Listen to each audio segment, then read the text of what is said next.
Hello साथीहरू नमस्ते। स्वागत छ तपाईहरुलाई मेरो 30 डे मिनी भ्लग च्यालेन्जको। आज डे 13 मा आज हेर्दै 13 दिन भइसकेको छ मैले मिनी भ्लग बनाउँछु भनेर स्टार्ट गरेको। बनाउन त पहिला नै बनाउँथे तर यसरी च्यालेन्ज लिएर चाहिँ बनाएको थिएन नि त। अनि यो स्टोर रुम हेर्नु न मिलाएर कस्तो दामी देखेको अहिले है।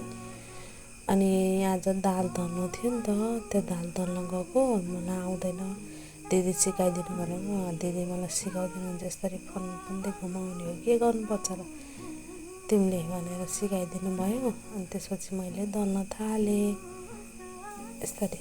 तपाईहरुलाई पनि दाल दल्न आउँदैन भने दिदीबाट आउनु, दिदीले सिकाइदिनुहुन्छ। अनि हामी आमा छोरा बसेर लस्सी खान थाल्यौँ चिस गर्दै।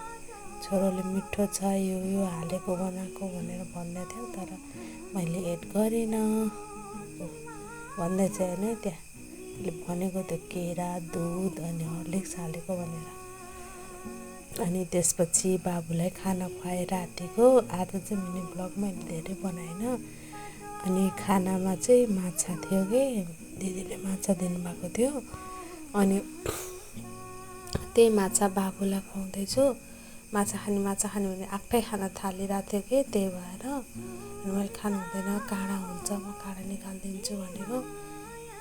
अनि छिटो खुवाउनु भनेर भनिरहेको थियो कि माछा उसलाई मनपर्छ कि।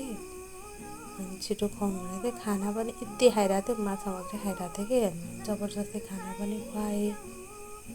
आफै खान्छु भनेर पनि त्यहाँ मैले खुवाउनु नदिएँ, आफै खान्छु भनेर। ओके बाई साथीहरू। अनि मैले चाहिँ चाउचाउ पकाएर खाएँ।